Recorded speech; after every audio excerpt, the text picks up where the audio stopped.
Okay, let's go ahead and get started here. So I'm gonna share my screen. This is the second day of K Nearest Neighbors, or KNN.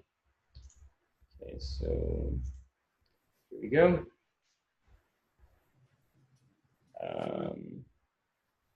Okay, so here's the Jupyter notebook that we had last time.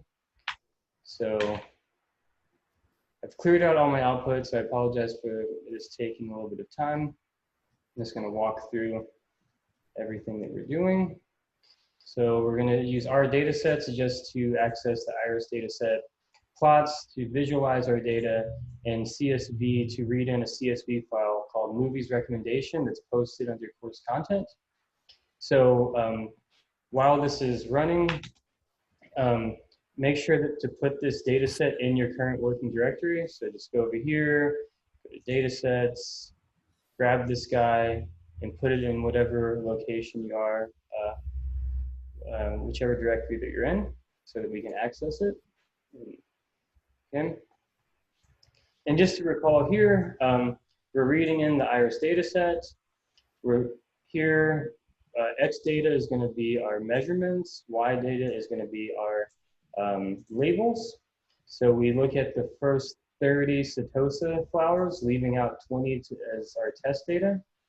We look at the first 30 versicolor flowers, leaving out the last 20 for test data, and the first 30 Virginica flowers, leaving out the final 20 as test data. Okay, so that's what this does.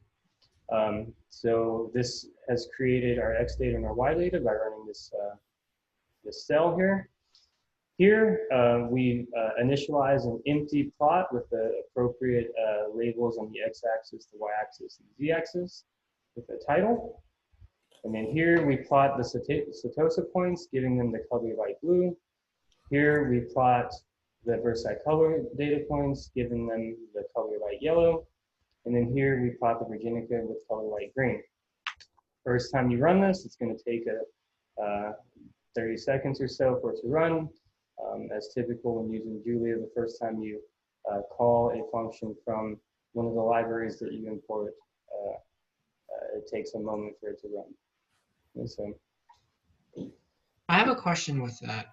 For me, mine doesn't produce a 3D plot. It only produces a 2D plot.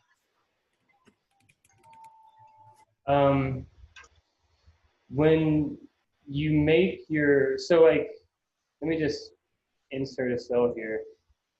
What does this look like for you? Is it a triple or is it a tuple?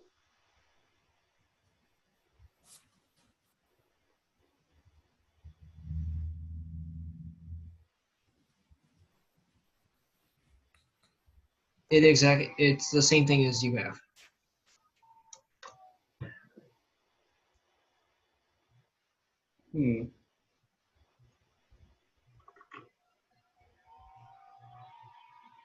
So tuple. So its type is a tuple of float 64, float 64, float 64? Yes. Interesting.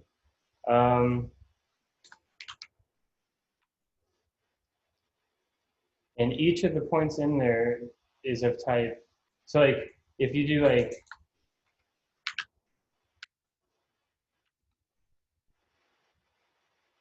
so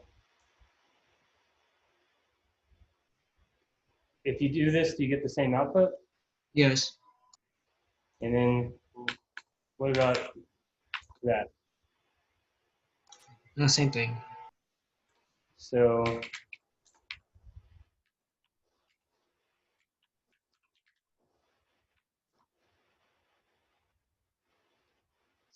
type of X data, do you get this? Correct. And you're for sure using X data here, and X data here? Like the lowercase x, the same exact is what you Yes, I'm using exactly that. Well, real quick, we can try to see if we can troubleshoot this. So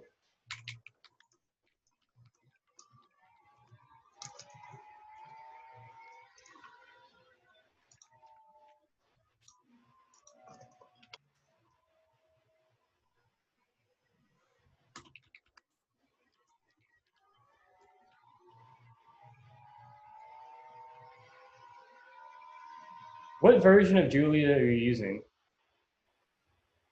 I think I'm using 1. 1.0? Yes.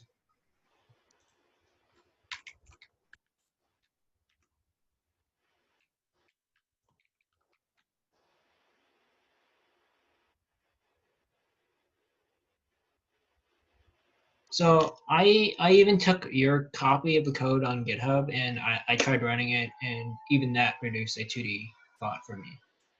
So that's why I ended up asking.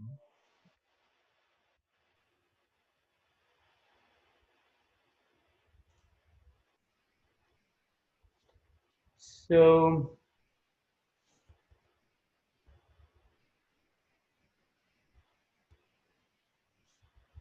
it might be because you're running Julia 1.0.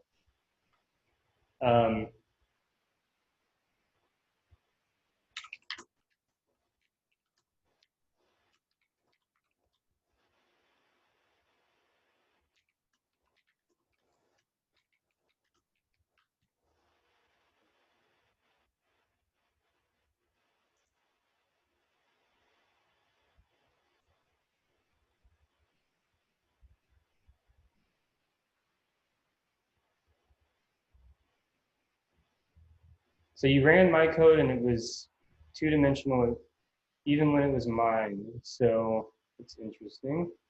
Anyone else running into this problem?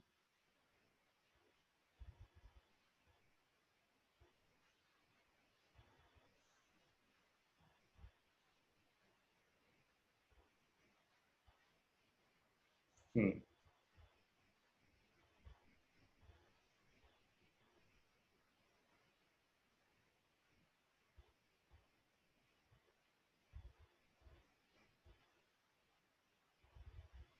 So this is older, so this should be, let me just find a three-dimensional plot somewhere. Okay, try this. This is older. What happens when you try plot 3D on your machine?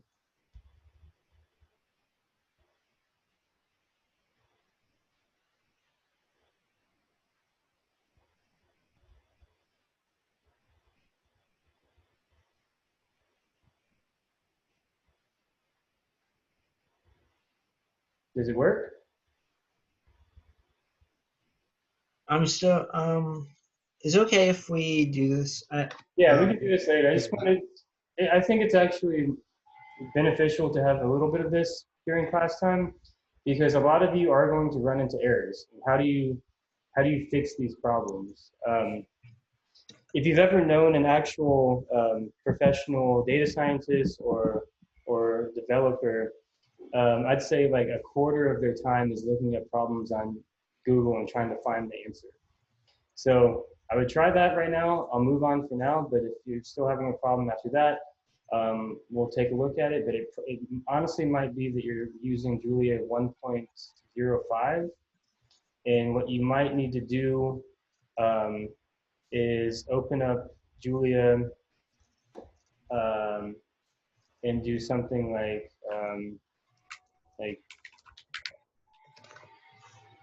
like that. Update all your packages, and then try it again. So that's like another way of doing it. Okay. All right. So let's go back over here. We have this three-dimensional scatter plot here. The next thing that we needed to do was to find the Euclidean distance. So we have our distance function here, which is simply the square root of the sum of difference of squares of each of the entries in the tuples. And then here we have a distance array that we make inside KNN. So we have a target, we have our feature array, so our measurements, and our label array, and then our choice of K. So inside of distance array, we have a triple. where the first entry is the points that are close, the label for that point, and then the distance from our target to that point I. And we're going to do that for I in length 1 to the length of the feature array. So we're scrolling through every possible point in our test data set or training data set, that is. And then we're excluding, if we ever run into our target, we don't put that in there. So we're only looking at the distance between points in the feature array and our targets. And we're saving point, label, distance. So then once we have this distance array, we sort that distance array. And this changes it with the exclamation mark. So it's now sorted, this thing, and we're sorting it by the third entry, which is what we want because the third entry of each of the elements in that array is the distance. And we're sorting by distance. That's what this anonymous function here is doing. And then we're returning that array. Okay.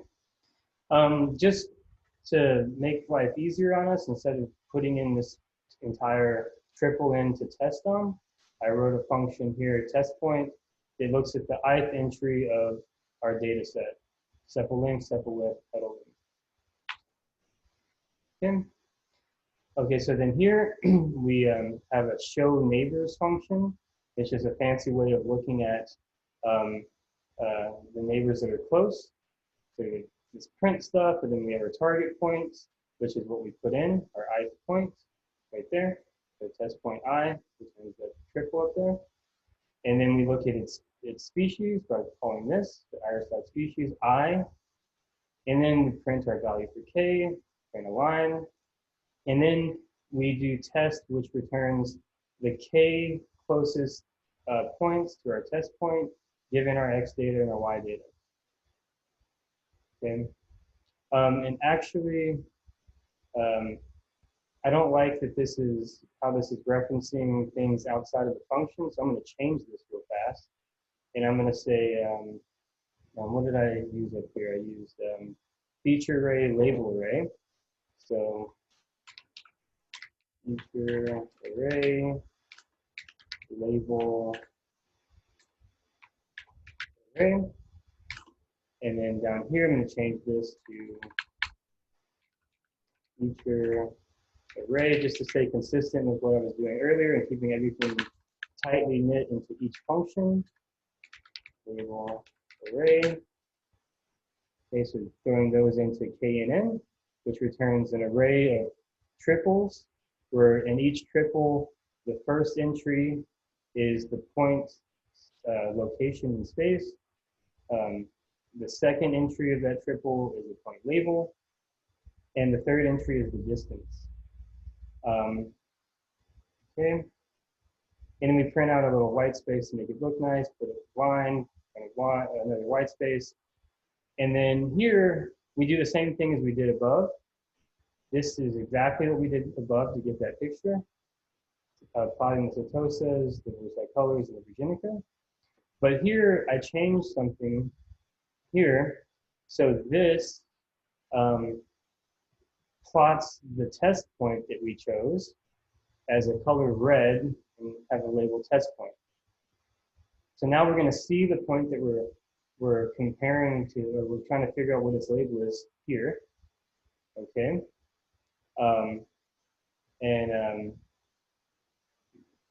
Okay, and then we could actually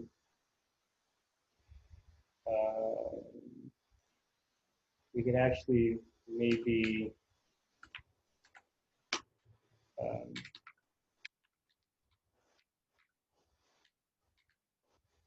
add the species. Okay. And then here, this is something that you hadn't seen me do before. So test, again, is that array of triples, right? So what I'm going to do is, so for j equals 1 to length of test, plot test point I, right? And then the jth entry, the 1 entry. So this is the actual location in space given by the 1 entry of those triples. This is the jth entry. We're going to have no labels on these, and we're going to color this red. Now notice plot, what it's going to do.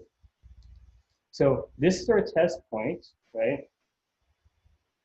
This is an array where the first is a tuple test point or triple test point, and the second entry is a triple, the point that's close to it. So what this is going to do, since we're doing plot instead of scatter, is it's going to draw a line from this point to this point, and it's going to be red. And then we're going to scatter at the end so we can see this plot. So if I do shift enter here, and I'm going to say the 98th entry of our data.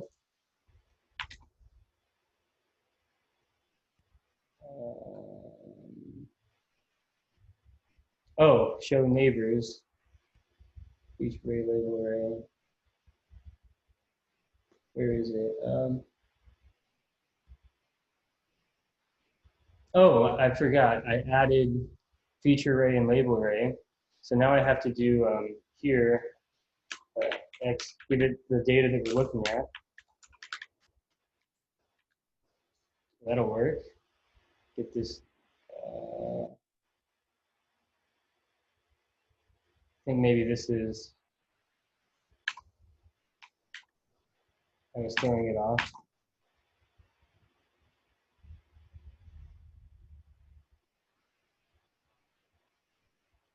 All right, so there's our test point right there. And we see the red lines drawn by this little for loop right here.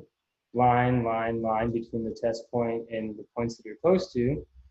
And we see that the 4 closest points are all versi color. We can verify that with the picture. And there's little lines connected them just to show us visually what it's connected to. So maybe if I change it up and do like 90 or something, you see that's over here, right? And we know that because it's in the 90 range, it is a versi color. But maybe let's try like 134 or something. We see Virginica, Virginica, Virginica, Virginica, and we see it's all clustered around the Virginica flowers. So this is just a nice way to visualize things to get a sense of what it is. And we know that because we're over 100 that its label actually is Virginica, so this is pretty good. All 4 of those are the correct label that it should get. So now let's go ahead and write a function that's actually a predictor for a given test data point. So let's do function predict maybe, and we'll say the index that we want to look at, feature array, label array, okay, and then our value for k. All right. So then we're going to say our point is equal to, what was the name of the function? It was test point. So test point of the index. Actually, because I want to say consistent with the rest of the code, test point of I. Okay. And then I'm going to say something that maybe like neighbors, maybe something like KNN array is equal to KNN of, so I need to verify the input, so target feature array K. Okay, so, oh, yeah, so point feature array label array and then K. Remember that returns that array of triples, right? Okay, so now let's get the counts of the number of flowers that are near it. So Tosa count is equal to the sum over the array of 1 for x in KN array if x of, so of those triples that are inside this array, the second entry is the label. So we're going to say if this is equal to, say, close up. So we'll say color count is equal to the sum of 1 for x in KN array if x of 2 is equal to, that should be a double equal right here. It's a silly mistake right there. First set color.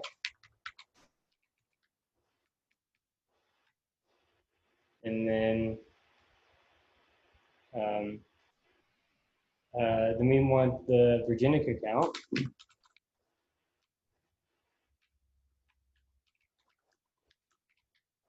So again, we're just summing over the array of ones, where there's a 1, x in a array, if x of 2 equals Virginica.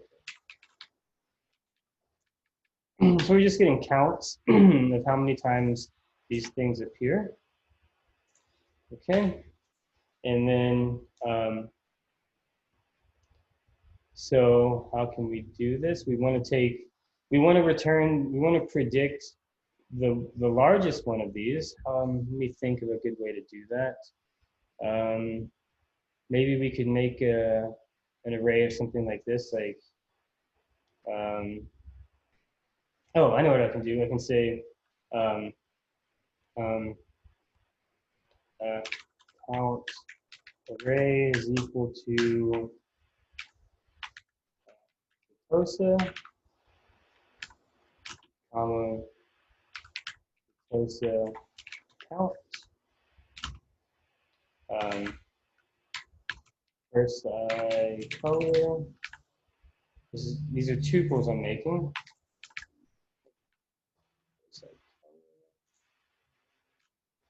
Well, that's weird. Why is it doing that?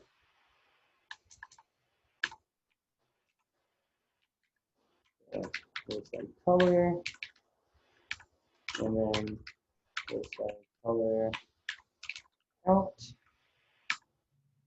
and then finally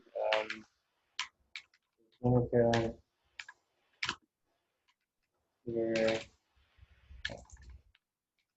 Virginica count. Okay, and then we can do sort count array. We're going to do by was x goes to x sub 2. So we're sorting by the count, right? Okay. All right. And then we want to return, so we're sorting it by count. So if you recall, sort is going to do it by increasing order, right? So I do like just to make sure that everyone's familiar. So L is equal to 11, 3 or 4. We do L dot sort L. So it sorts by this. So we just want the highest count will occur at the end. So we're going to do return count array, the end of the array, because the end will be the highest count. And we'll go ahead and give it, so this will return a tuple with the label and the count. And we just want the label, so we're going to return that. And then end. And so we have a predict. So now let's make a prediction. So predict, let's look at like the 43rd right? We give it X data, Y data, and then say K to be 4, predicts the via Setosa. And if we look at iris.species of 43, Setosa. So we give the correct prediction there. Okay. So this is a way to make a prediction. Okay, so, but notice if we choose too big of a value of K, we can do like 120 or something, a huge value of K. Oh, it's not even that big, it's like, oh, wait a minute.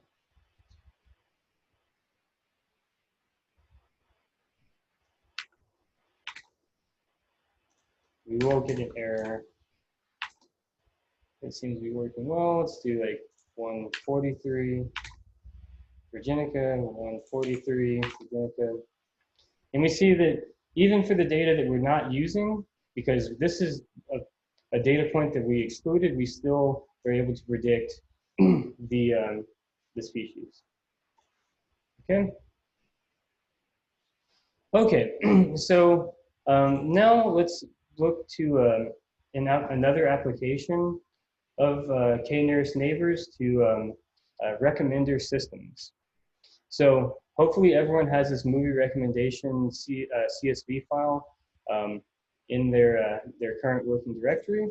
So I'm going to say movies is equal to CSV.read, and then give it the name or the location of the data in your current directory. So we're going to say this is called movies recommendation data.csv. Okay. So it's going to take a moment to load because this is the first time we're using CSV in this session. And this reads movies into a data frame, a Julia data frame. Okay, so let's look at what the columns are named. So the names of movies. All right, so these are the columns. We have movie ID, movie name, IMDb rating, biography. So these are Boolean here. Is it a biography? Is it a drama? Is it a thriller? Yes or no, 1 or 0. Comedy, crime, so forth and so on. Okay, so these are the values. We can't see them, but there's more columns.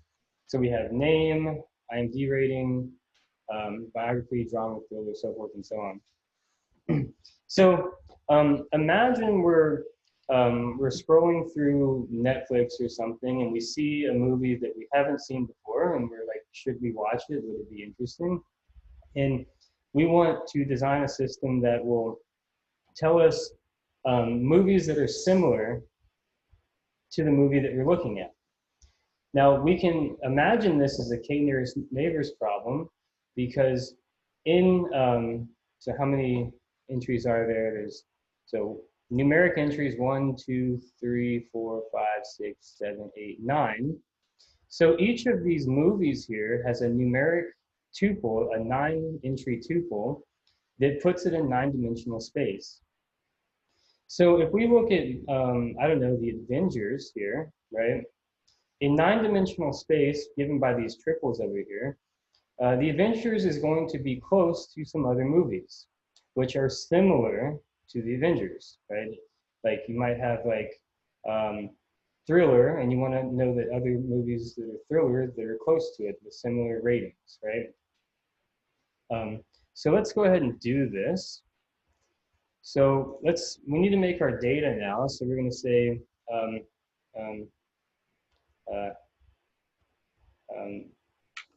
X movie data or something is equal to the array of X for X in, let's make some triples here. Movies dot IMBD, sorry. the IMDb rating. So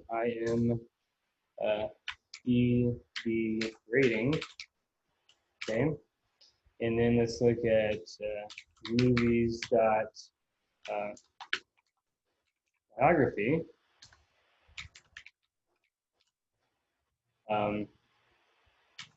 Movies dot, again, this is just accessing the columns, drama, and movies dot thriller. We'll just look at, instead of looking at the 6-dimensional space or however big it is, let's just look at the 4-dimensional space based off of ratings. Is it a biography, is it a drama, or is it a thriller? All right, so that's the triples of information. Y movie data is now just the labels for those things. So this would be the X for X in movies dot movie name, right? Movie actual name, right? So those match up. Okay, so let's look at X movie data 1. So this is the point in 4-dimensional space for that first movie, and what movie does that correspond to? Y movie data 1, the Imitation Game. So this is the point corresponding to the Imitation Game, right? So let's look at X movie data 2.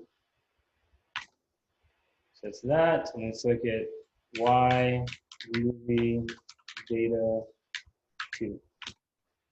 So now we can measure the distance between this movie and this movie. So we can just say distance between X movie data 1, comma, X movie data 2. So we see that for each of these strings, these names that correspond to movies, that there is a distance between them. And we can calculate the distance. And anytime we can calculate distance, we can calculate the k closest things to it. Okay? So let's write a function to do that for a movie. So let's say a function, and we'll call it, I don't know, more like this. I think that's what I called it in my GitHub page. And we'll take a movie name as our input, and then our feature array, our label array, and then we'll look at k is like the k closest things. So let's see how we can do this. Oh, this is easy, right? We just need to call KNN. So neighbors or neighbor array is equal to KNN of so movie name. I know what to do. Movie name is your label array of. We need to find the index of the movie. So so we have, real quick, let me, my mouse has been messing up lately. So we have so here are indices here. So I'll just scroll through the entire table for now, and I'll say for I equals 1 to the length of your feature array, we're going to find the movie name if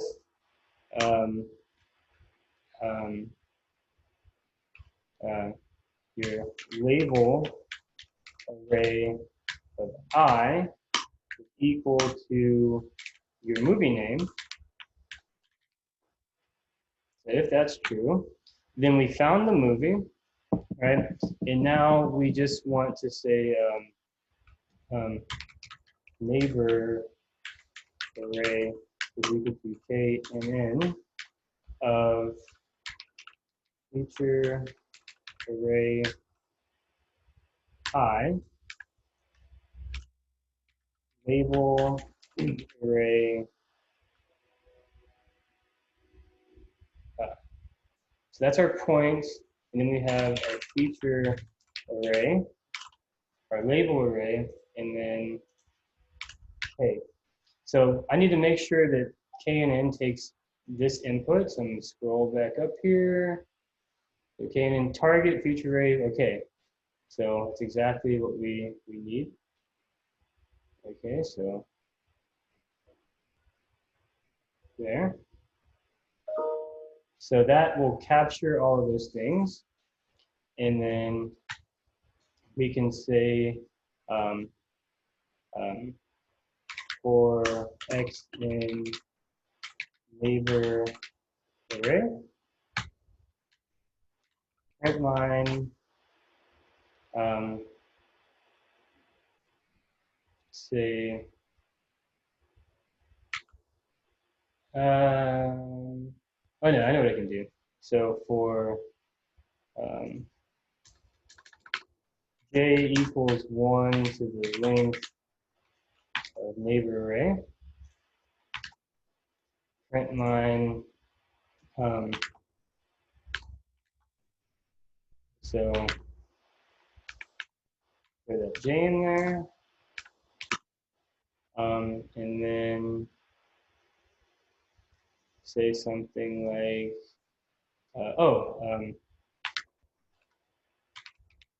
neighbor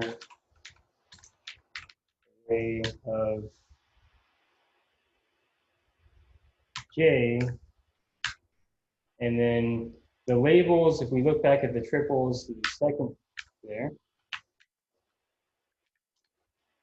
that's probably going to give me an error, but we're about to find out if that's the case. And then here, I'm going to put a nice little print statement at the top. Print line, these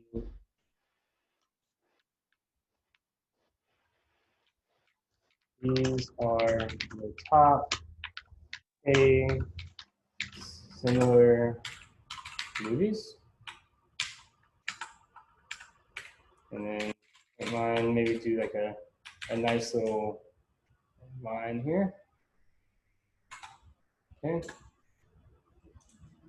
And then in that for loop, in the function, all right, more than likely, I think this is going to give me an error, but let's try it out. More like this. Let's throw in an intimidation game. And then we'll do X movie data, Y movie data. And then let's look at like the top 5. Oh, printed out too much. Maybe if I close this off. And is that off? Comma there. There.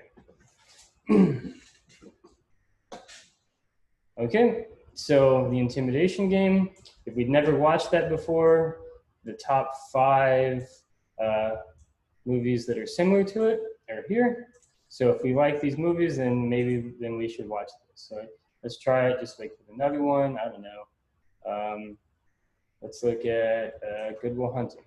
So copy that, and then just kind of throw it in here to see what happens. So what are the top 5? So Interstellar, Forrest Gump, so forth and so on. Yeah. Now you can play around with this some more by saying, okay, we chose these entries here, right? So we could also add some, like, I don't know,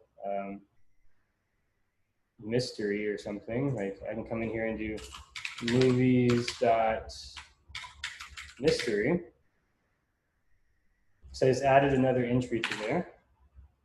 That stays the same, but now we have these larger tuples. So I have 1, 2, 3, so 5 entry, right? But everything else should stay the same. Like there's no reason for anything else to change. So now like we see that these slightly change. Right? And in fact, the more that you do this, the more entries that you have when you're computing the distance, the more similar you'll get. So in fact, I guess you could just add all of them and you get the most accurate similar movies to suggest to this movie here. Okay, so now for a one of your directories involving the k nearest neighbors, not only can you do like a prediction like we did with the iris data set here, but you can also find your own data set that has and make a recommendation system for that data set. Not this data set, some other data set that you find on your own as one of your projects. Okay. Are there any questions on this?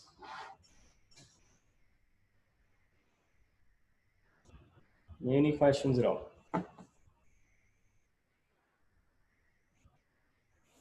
Okay, well, I guess that will be it for today.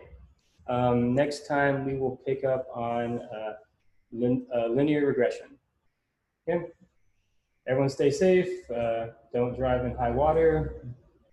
Wear face masks. You know the deal. Y'all have a good day. All right, Professor.